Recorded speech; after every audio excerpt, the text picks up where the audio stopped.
İçimde güzel sevgi mehriban atadır. Atanın zehmetiyle yetişmişiz bugüne. Ömrünü feda ediptir bize kurban atadır.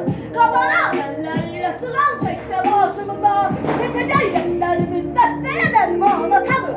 Bir gün dime düşsen, bir gün pulun bitse, ne kadar can diyenin varsa hamsı terk etse, dostların yakınların dar gününde kaçıp kese, seni tek koymayacak yegane insana tanır. İlah bu dünyada hiç kimi koyma atasız. Atasız bir evlat, başsızdı, kimsesizdi. Mehlede büyüksüz evlerin yanından geçende, düşünürdüm ki bu ev niye bu kadar sessizdi. Sarken yerini bil, ölende çok gece olur.